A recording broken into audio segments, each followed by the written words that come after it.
All right. Hey, everyone. It's Liz from the Barletta team at Ligris, your real estate attorney, and I am here with two awesome guys. First off, Jason Ryan, awesome real estate agent with Keller Williams. Hey, Jason. Hi, how are you? Thanks for having me. Of course. And I'm here also with Austin Styffe, a fabulous loan officer. I'm super excited to finally get a chat with you. Yes, thanks. Yeah. So just kind of going right in, the market is what it is. I feel like it's ever changing, it seems, but I feel like a lot of the questions that I hear on the back end, Jason, are really about like, how do you win in this market? Like how can you actually submit an offer that gets accepted by a seller? Besides money, Yeah. that's the easiest answer. Right. But with an even playing field, it's really coming down to being flexible with the sellers and really putting like your timeline and your really wants aside and doing whatever you can to make the sellers happy and stand out. Even if it means like a shorter closing time, just really putting it in upfront, even if you have to like adjust, like if you have to sell your home, if you have to do other things, you really have to get creative and like work with a good lender that has programs that'll allow you to like say not really necessarily use the funds from a home sale, but they have programs, and I'm sure Austin has great ones that allow buyers to buy a home and not necessarily count two mortgages against them, so they can still purchase that house, that new home, without needing that home sale contingency, which really sets them behind. I've noticed. Yeah, no, I mean, I think when you're submitting offers and you have like, as a seller, 10, 15, even two, and one has a sale contingency and one doesn't, it definitely feels like that's just going to be an easy conversation for the list agent to have with the seller. But you're right, like financing programs and things like that could potentially help. Austin, do you want to talk to that? About what? Yeah, there's a couple things there. Yeah, a couple things. So you got the Bridge and Buy program, which is a program we offer that helps people. Basically, you're financing the new home with the contingency that you're going to sell the previous home within that first, time frame. That's a great program to use. There's also the option of getting it under contract and getting a clean commitment letter. Once you have a clean commitment letter on the home you're selling from the buyers, not you necessarily, but from the home that you're putting on the market, if you can produce a clean commitment letter, we actually don't need to consider that as part of your debts and conforming markets. So we get to actually remove that without having to do any sort of extra program work on it. But really, first question we have in that is, do you have a place to go in between? Because can you sell this house and not have it on there? And this is where these programs really come in to help, is a lot of times people are like, I have two kids, a dog, this isn't going to work, so definitely some programs out there for it. That's huge, because and for those listening, like that's not every lender. Like, so you really have to do your homework and work with someone like Austin that has that option. Because if not, I mean, many a times, unfortunately, deals kind of fall apart at the end when there is a home sale contingency and like they just aren't able to, close in time, or you figure out the dates. And then especially the timing. The timing is a huge inconvenience for a lot of people, and not knowing where to go. They don't necessarily always have, family that they can crash on, or kids that can get accepted into someone's, house, and their dogs and all the things. So having that like backup plan is huge.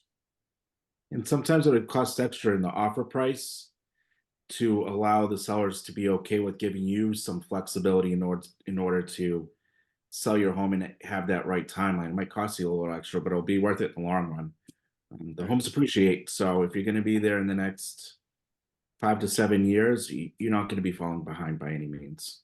Yeah. Well, I think that's all about the like guiding the client, and that's, and being able to explain all those things like you can do so well, Jason, because I feel like a lot of people can get overwhelmed with even the thought process of doing a buy sell. But being able to kind of like, this can work. It can be done. Is that Does work. Yeah. Yeah. Did one with Austin for Austin's home. Yeah. It gets a little crazy, but Austin's here today and he survived. So we did. One thing I'll say to that too is Jay will tell you right now, it's a lot easier to sell your home than it is to buy the new one. So I think that's where a lot of the disconnect happens. Cause you're getting your house sold, but Right, then it's the buyers and in the home that you're buying. It's them that has to go find a new home. And we know that process is a little bit more difficult, which causes Right. some delays, right? right. And for those, in terms of like, so on either way, on either side, sometimes you have a situation where you're negotiating like a use and occupancy. And that's basically an agreement where the seller's either allowing you to move in early, and you maybe pay a portion of like a rent, or the flip side where you're closing and you're still letting the seller stay for a time for them to maybe find their home, versus having to wait for them to find their home. You give them that time during that contract, during the like post closing, basically. But again, it's all written up. It's an agreement. Maybe they're paying for it, maybe they're not. Like all that. I feel like there's just, I think, a perception sometimes for first time home buyers specifically that like every transaction is a little cookie cutter, but it's so not these days. Like there's so many changes and so many different ways to kind of put a deal together, that it's really not cookie cutter at all. Right. No, to say the least. And so like from a perspective of, rates, I don't know if you want to talk about that quickly, Austin, and then maybe Jason talk about how like, rates, do you wait for rates? Do you not wait for rates? Both of you jump in on that. Sure. I could touch Yeah, on it go ahead, first. Austin. Yeah. So that one right there, I always tell people like what you're looking at when rates go, let's say they're at 6.5 right now, and they're gonna go down to 5.5, right? That's a full point jump. That means about 5 million more borrowers are gonna get into the game qualification wise, but you also take in the mental aspect of a lower rate, meaning a lot of people that were on the sidelines are gonna jump back in. So let's say you're looking at 10 million new borrowers. That's actually gonna drive the cost of the home up itself because now there's more demand in the market, right? What I tell people is if you were to hop in now at the higher rate of, let's say 6.5, and you're overpaying, I don't know, $200 a month on that, over the course of a year, that's $2,400 difference. And so basically what you do is you weigh the difference between the eggs in one basket and the other. Overpay $2,400 over a year until you're ready to refi, or wait that year till the rates come down. But now you're competing with 10 million more borrowers, on average 5 million more qualification plus whoever didn't get in the game. Now all those people are making offers on that home, which are going to drive the price up. Simple question you got to ask is, what do you think is going to be more? The price of that home driven up in a year for $2,400, or the overpayment you paid when you can just call me and renegotiate your rates? And that's something we just break down with people. Once that's broken down, a lot of people realize you're probably going to have more equity build on that house or a higher sales price in a year from now than $2,400 in overpayment on rates. So it's just something to keep in mind with that. So Yeah. Yeah, it's really important to like really focus on what your purchase price is and waiting that extra time. Like Austin said, there's more competition, and more importantly, you're going to be gaining that in equity. Mhm. So Yeah. that year difference, that increased competition with the lower rate is going to be substantial to home values, and we saw that especially like between like 2019 to 2022, that significant jump in like appraisal values was because of that. And I think what it really comes down to for like you're never going to win when you try to play the market. The market will always win. It's just best to see what you can afford, which is really the most important, and what you're comfortable with spending. So what you're comfortable with the monthly budget is really the most important. So even if you're like overpaying, like you might think it'll appraise. We're still not really having too much of an appraisal issue that I've seen. But if you can afford the payment, like Austin said, there's always that option to refi and get into that lower rate within a year. Well, and it's interesting too, because I think that there's like a meme going around. It's like if you were in the 1970s where rates were like 7.5, and you waited until the rates dropped, you would have waited like 20 years.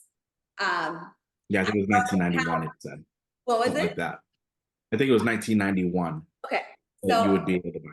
Yeah. yeah, so I mean, just that in and of itself, I think speaks volume to like what both are talking about. And I think one thing that you kind of mentioned, Jason, is like the value increase And to that point, Austin, I think a lot of home buyers or first time home buyers think, well, I'm only going to refi if there's a drop in rate.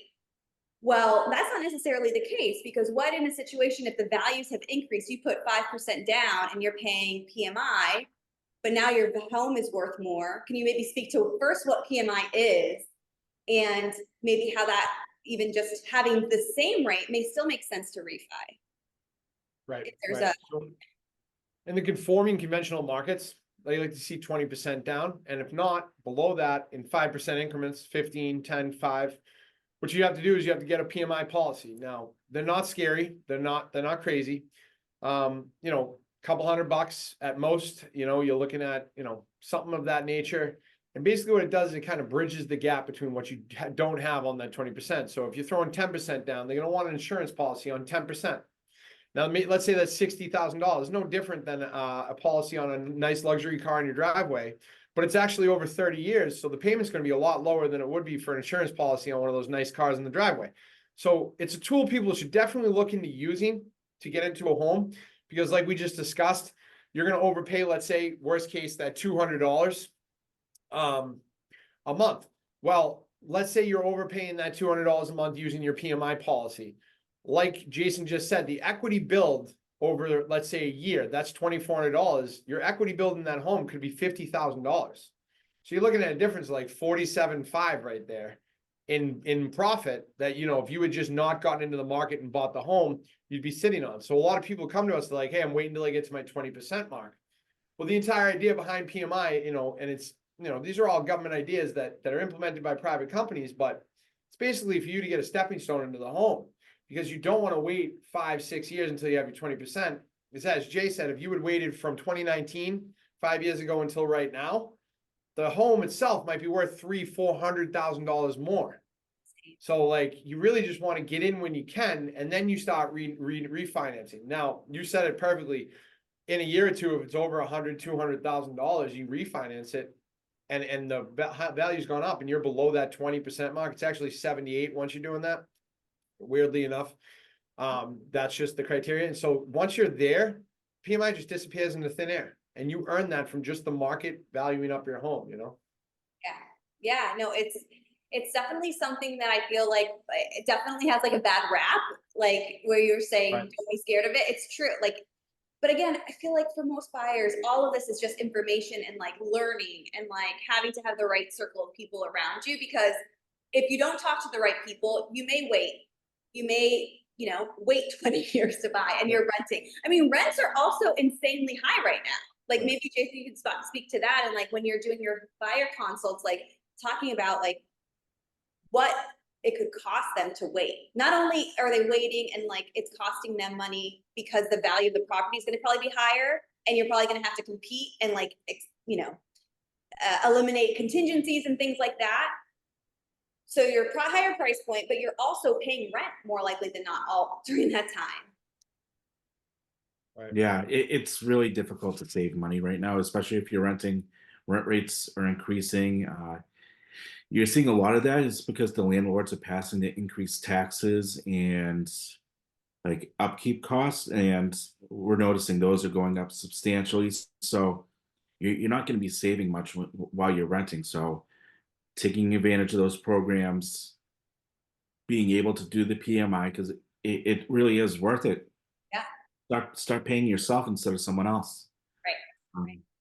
And it really makes a big difference. And having that extra cash, you can save up. There's other programs, there's HELOCs that you can use to make up for that on the other end, with that equity that you're going to be gaining over the next year instead of paying rent.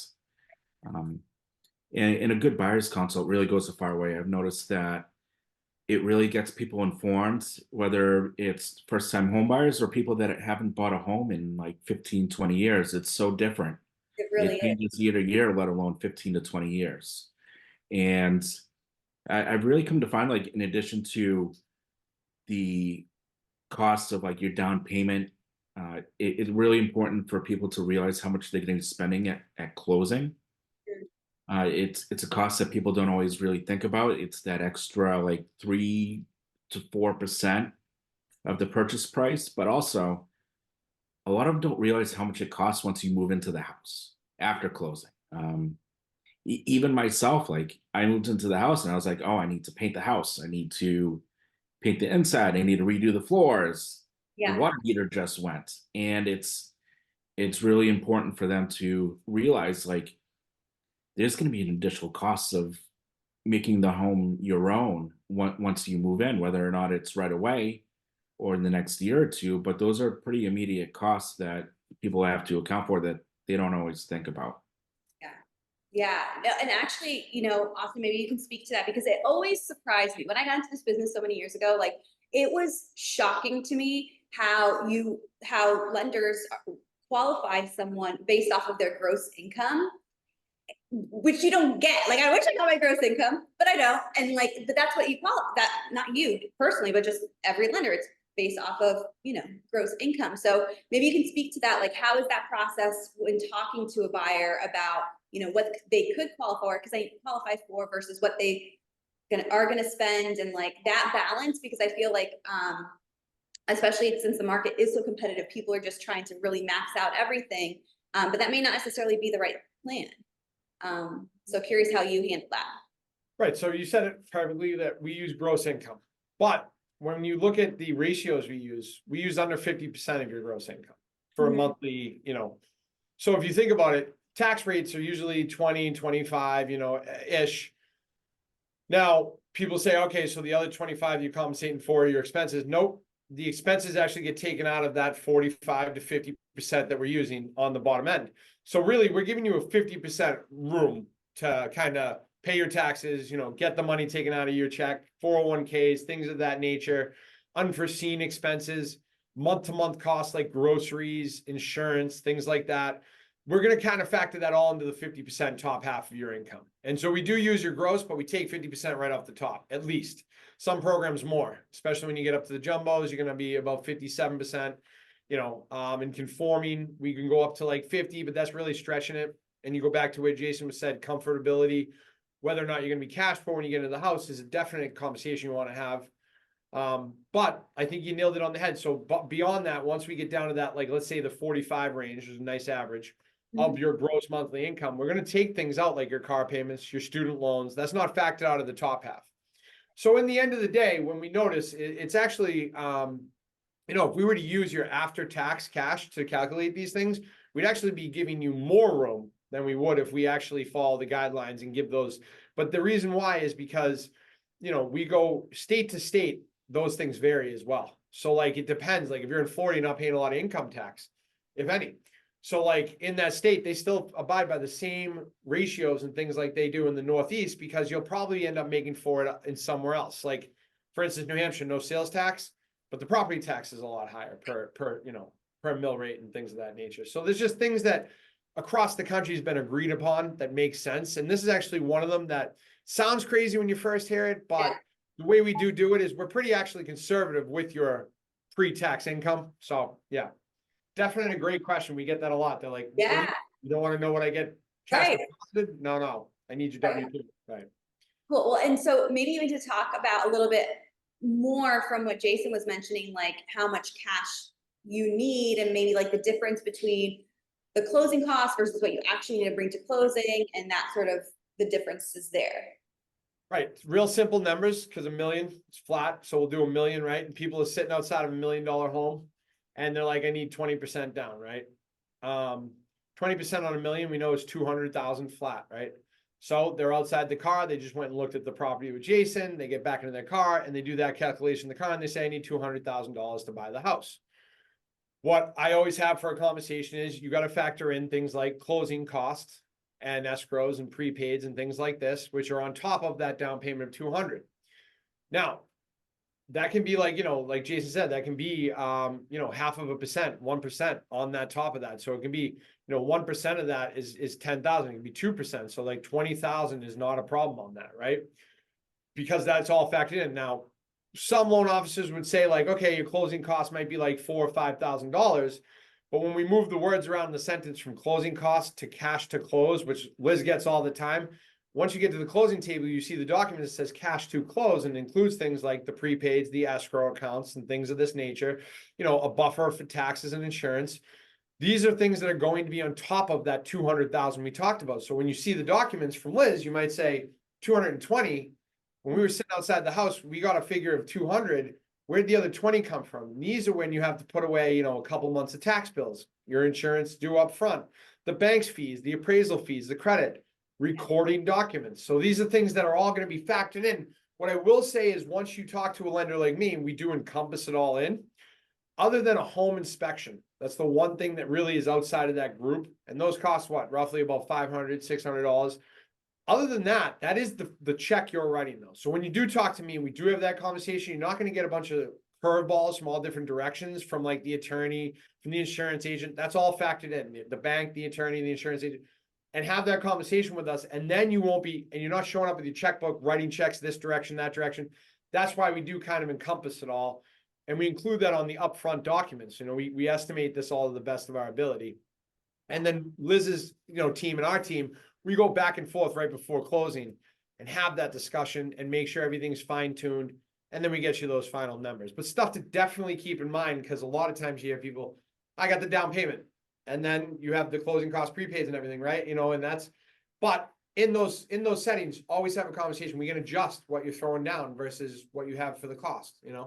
And there's always ways around it, because like obviously you're using those numbers of like a 20% down, but maybe you have 200,000, so we then back it off of the down payment, and so maybe you pay some PMI, but it's little, and then you use that money. So there's always ways, and that's just one thing to kind of like drive home, is that like this is all a conversation. This is every transaction is unique, and every person's financial situation is unique, and like the properties are unique. The seller incentives, maybe like credits and things like that, are unique. So like it's all about planning and making sure that like you're speaking with your team to make sure that they know like where you're at, and then having a team like you guys that will actually explain things clearly, because I can't say how many times we've had transactions kind of like what you're mentioning, where they're at the closing or close to the closing, and we send them their number and they're like, what?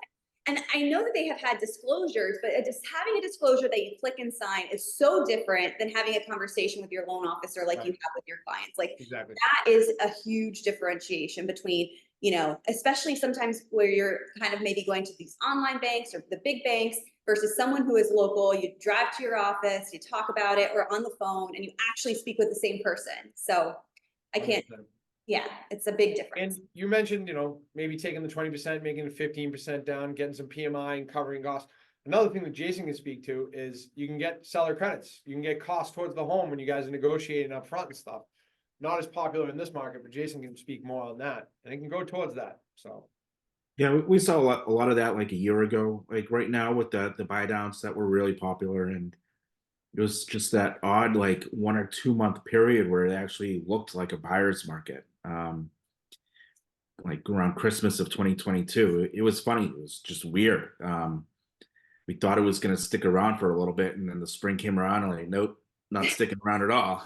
But yeah, there's still homes out there. If you're looking and you have that flexibility in what you want, there are homes out there that have been sitting on the market for 30, 40, 50 days even, that not everything's going to be this HGTV home that you want, but you can make it your own. It's actually almost better that way, that you have this like clear palette, and you can get some seller concessions, save on those closing costs, even do the buy downs if the rate goes up again for a little bit, and really take advantage of how like it's kind of a volatile market with the interest rates. So take advantage of it even. So you might not think you're ready with the rates going up, but you see a home that's been on the market for a little bit, take advantage of it and get creative with your agent and your lender that will give you those options. It's nothing is like really black and white in regards to putting an offer on a home. It's sort of like the cap rate with the NFL. You can do whatever you want. They have this certain number, but there's ways to finesse it and make it work. And that's what a good agent and a good lender and a good attorney will do, is allow you to have that flexibility and see what options you actually have. And a home that you didn't think you were able to get, a month goes by, it's still there. You're able to get it and actually save some money. Yeah, no, I think it's a huge, especially first time home buyers. I think just, in the Instagram, TikTok, and like HGTV world we live in, I feel like it's really hard sometimes. I mean, I know for myself, I'm not a good visual, like I look at a place and I'm like, I see the place. I don't see what it could be.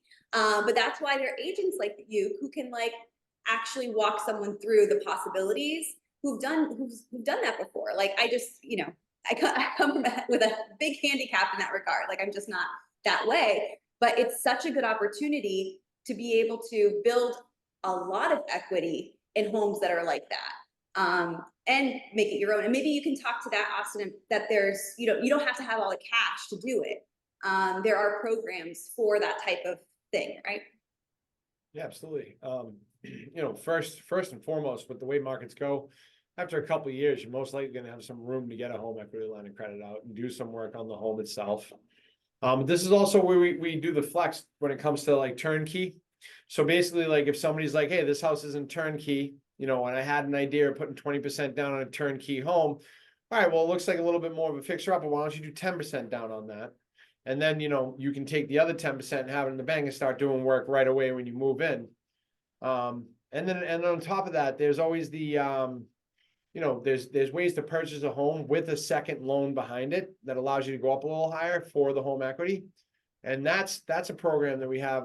We run a couple of those where you're allowed to take a little bit more than, you're allowed to put down a little bit more, but using a little bit more financing, less of your cash. You know what I mean? So let's, for instance, say you're throwing 20% down on a home, and then on the second loan, you're getting a home equity line for 10% of that, So you still don't pay PMI on that first loan. And then the home equity line that we call them like, piggybacks, that allows you to, instead of throwing the 20%, you're only throwing 10% because you're still taking a second loan out on that second, portion of that down payment, keeping the other 10% you have in the bank and stuff. So there's multiple tools for that. And definitely, it depends on what you're looking at. One weekend, you might see a couple turnkeys. One weekend, you might just see a couple fixer uppers. Right. Just communicate with me and Jay on that and we'll figure it out. I love that. Well, we're getting close to 30 minutes here, so just wanted to see if you all could like give one like last tip, something to take away. Obviously a lot of good information, but like what's the one piece of advice you would give a buyer, Jason?